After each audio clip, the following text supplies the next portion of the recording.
This episode of the podcast is brought to you by Mapper Forward's first on-demand workshop, How to Become a Coffee Consultant. Available now online for you to learn at your own pace with a certificate available upon completion. Click the link in the show notes to access today for just €50. Welcome to the Daily Coffee Pro by Mapper Forward, friends. I'm your host, Lee Safar, and sadly, this is the last episode of a 5-part series with Aaron Atkinson. Aaron, this has been a joy. I have to tell you, I've really enjoyed this series so far. And today we're going to talk about something that I'm deeply passionate about, which is culture in the workplace. Now, this would sort of be a hot button topic because of the nature of how coffee culture is developing, how workplace culture is developing. And some might think that this would be a challenging discussion to have or a hard discussion to have. And I just want to remind people that when you're creating a culture in a workplace, if you're going to create a culture that's worth having, what you're saying to people is this is a safe place. And part of having a safe place means that challenging conversations need to be safe to have.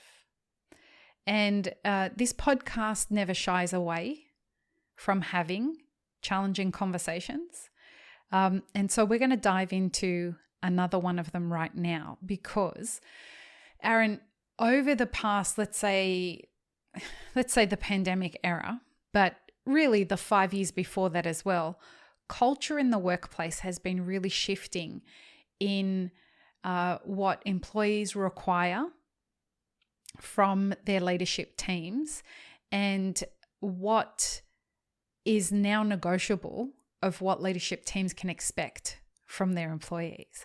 Talk to us about that and how that's impacted culture. Yeah.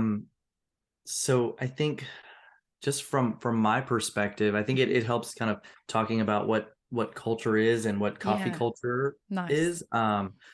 So I think from the general manager perspective, we're looking at the culture of the team, the culture that's created by the company.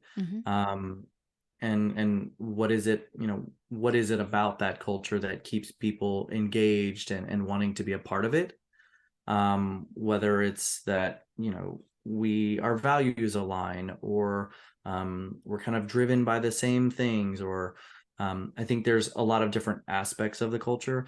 I think for me, kind of in the role that I'm at, it's important to look at the individuals and kind of what their strengths are and what their kind of personality is and how they can fit into a culture. I think it's really important to allow someone to be their authentic self within that culture. I think if you don't have an environment where people don't feel comfortable to be their authentic self, then you're always going to have kind of misaligned culture essentially. I think it's a super important part of making sure that you're creating that environment, like I said, where people can be their authentic self, and have everyone moving towards the same goals in that culture. Can I push back on that a little bit, like just to start to understand that? Oftentimes, I remember when I was consulting in San Diego, when I was living there in California, you would have staff push back wanting to be their authentic self on things like, I want to wear whatever I want to wear. I don't want to wear what the employer wants me to wear. And this was a way of their response to that was when I would say to them, okay, that's an interesting perspective. Tell me why you've chosen to work here if you're not prepared to wear what they want you to wear. And it wasn't a uniform. It was simply like, for food safety reasons, don't wear anything that, makes you, leaves you overexposed. You don't wear open toe shoes, etc., etc. And the response would often come back, because I want to express my authentic self. How would you handle something like that as a general manager? That's a great question. So yeah, I mean, there's certain things that unfortunately well, not unfortunately, there's certain things that fortunately systems have been put in place to keep people safe in the working environment. I think above all, above even the types of clothes that you're wearing, is that people need to be able to go back home at the end of the day. They need to be working in a safe environment. So in that particular instance, and I don't know if this is too specific, but it comes down to really like, we want to make sure that we're creating a safe environment for everyone. And ultimately, those requirements are put in place to keep that safe environment. So for instance, like the open-toed shoes. There's a reason why there's a closed-toed shoes thing. We're dealing with hot liquids. We're dealing with the food service industry. There's a lot of things that spill. So while yes, they're, maybe wanting to express their authentic self through that way, ultimately, I think we need to be able to have an environment and an understanding amongst everyone that safety is super important. And that's why we kind of have these requirements and standards, because we want everyone to be able to go home at the end of the day the same way that they came in. Right. So that may be one, super hyper specific example of that.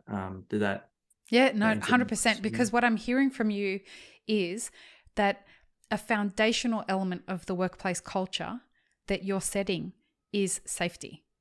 And that's not the case in everywhere that you go. A lot of places are just trying to cut corners and just survive on a day-to-day basis. Whereas what you're saying is we're being very intentional about creating a workplace that is safe, and then we build the next layer of the culture from there. Would you say that that's right? Yeah, absolutely. In college, I worked in a lumber yard and during the summers. And so you're around like heavy machinery, heavy equipment, and it was the foundation of a business like that. Is you have to be able to operate in a safe space. You have to be able to be, wearing the personal protective equipment. You can't do your job until you've met that foundation level of safety requirements. And I think having that experience, translates a lot into the company. We're dealing with, like I said, hot liquids and machinery. And so And making sure people. that everyone, and yeah, we're making sure that that foundational safety is being met first, and then kind of building on that. And why I mention people there is because there has been a lot of consulting experiences that I've been brought into where the way that the public has been communicating with the staff behind the bar has led to policies needing to be put into place that keep the staff safe. So safety isn't just about physical safety, folks. We're also talking about when staff feel that they are intimidated, whether it's sexually intimidated or personally and emotionally intimidated, intellectually intimidated by specific customers because they just think it's fun to do that to the local barista. That really does impact the culture of a cafe. If the customer culture is one specific thing, the bar behind the bar culture needs to also be able to handle that and empower their staff. Aaron, how do you guys layer that part of the culture? Yeah, so that is a huge part of what, obviously, we're dealing with a lot of customers every day. Some customers may just wake up on the wrong side of the bed, Right. and their actions will reflect that. I think when you said, empowering the employees at that level is super important. They have to know that all the way through the top of the company, that if they're in a situation where they feel uncomfortable or, obviously if they're being harassed, they know that the company will do everything that they can to make sure that, that employee is working in a safe environment when it comes to that type of thing. So yeah, I think employee empowerment and just communicating that from day one, that these types of things are not tolerated in the cafe. I think there's just because of the nature of the customer service environment, sometimes the customers do feel like, they can say anything they want and act any way that they want. But at the end of the day, like, they're stepping into our space. And I have this saying where it's, we're not, customer service isn't serving, there's a serving the customer aspect of it, but we're not like at their service. There We're is not their a bitches. very yeah, exactly. There is a mutual level of respect, and we are providing a service for the customer. Tell me, when I'm working with a client to understand how they approach culture, I ask them a specific question. I ask them a series of questions, but this is one and I'd love to ask you. Is the customer always right? I think the customer likes to think they're always right. Yes, but unfortunately, that's not the case. I'll just say it. That isn't the case. We're, people who work in cafes, I like to think of as we're coffee professionals. Like, we're getting paid to do this job. We know about this job. I think there needs to be that level of trust from the customer that, we do know what we're doing. And so you kind of gotta let us do what, we're getting paid to do. And the customer, to answer your question, I don't think there's always a right. I think there's the conversations that can be had if, someone has a very strong opinion on something. I've had multiple conversations with customers about, like, well, why do you do it this way? I get it at this other place all the time. Why can't you just offer soy milk or 2% milk? These are things that the customer may feel entitled to. But there's a whole, array of context that isn't necessarily just put out there. Obviously, like at Blendin Coffee Club, we offer almond milk, oat milk, and whole milk, and that's it. We don't have half and half behind the bar to steam. There we have a small selection of. Are people still ordering brevets? Yes. Yes. Oh, yes. So occasionally we get the request, but and then that there's a lot of questions that get raised. Well, why don't you do soy milk, or why don't you do? So there's conversations that do have to be had, and maybe some context given to why we don't offer non-fat milk, for example. So to answer your question, there's a lot of different factors that we have to consider instead of just going directly to the customer is always right. I think the customer would love that if they were just right about everything all the time, but then there would be no learning and growth on their part. And then they may take it one step further next time. And it kind of being able to have those conversations, I think is important to those types of interactions. And the nature and culture of our industry has changed, and the culture at large has changed. And so, gone are the days when I started in the industry. It was widely accepted across food and beverage, food service, as well as retail. The customer is always right. And now it is widely accepted in professional establishments. That might not be the case anymore. And the employees prioritized over the customer, which I think is, having black and white on anything like that is rather extreme. But we definitely have a shift in culture that's happening that's meeting the needs of the workplace culture. So it's really interesting to observe. And I'm sure very interesting for you as a manager. Yeah. And I think it does go back to some of the conversation we were having about making sure that employees feel empowered to have those conversations. Our employees, they're very good at what they do. They're very confident in their skills. And we make sure that we're giving them the tools so that they can have those types of conversations if it's something that's appropriate. Obviously, they're not going to whip out a dissertation of why we don't offer non-fat milk. But we'll talk about things like, whole milk for us it's a quality thing. Like we really like to offer, we use a local to Texas dairy farm that offers cream on top, non-homogenized whole milk. It's great. Wow.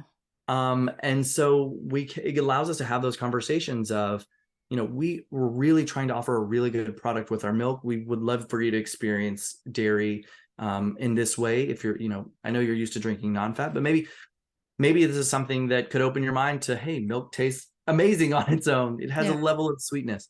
So there's those types of conversations that can happen when you encounter those. Aaron, it's been a joy.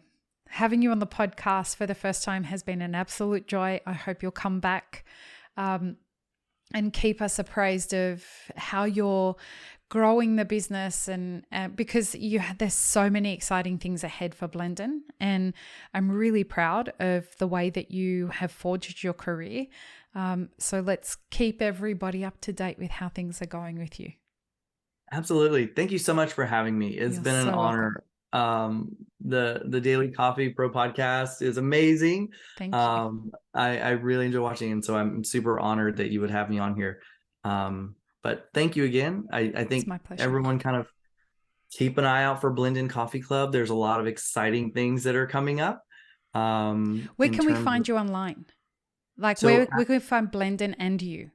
Yeah, so blendincoffeeclub.com is our website. Mm-hmm. You can find information about the classes we offer, the roasting, all the coffee beans are on sale through our website. And then on Instagram, it's at Blendin Coffee Club. We actually have 2 locations now. So we have one kind of in Houston proper, and then the original location is out in Sugar Land, Texas. It's kind of a suburb of Houston. But yeah, Did you say Sugar Land? Sugar Land. Mm-hmm. That's my favorite thing that you've said in this whole series. The fact that you have there's a cafe in Sugar Land in Houston, Texas, is the best thing I've heard all year. Thank you. You've made my day. Yes. Yeah, we actually, there was a local Imperial Sugar. It's still around, but that's kind of where they were headquartered. Excellent. Yeah. So yeah, find us on social media, follow us. We're very active and engaged with that. And then my personal is at the Coffee Guy on Instagram. I love chatting with people about coffee, so I get a lot of DMs, and so feel free to reach out. Nice. But thank you again for having me. You're so welcome. And there will be links in the show notes, folks. So make sure that you head to the show notes and check it out. So Aaron, would you do me the distinct honor of signing off this episode for us? Yes, absolutely. Thank you guys for watching. Thank you, Lee, for having me. Peace, love, and peanut butter. Have an amazing rest of your day, everyone. Bye. Thanks for tuning in, friends. There are 2 ways you can support this podcast. Firstly, become a paid member of our YouTube channel. Secondly, you can join our Patreon for as little as $3 a month. Don't forget to subscribe and like this video before you leave, and check the show notes for more information. Now, this is what you should check out next.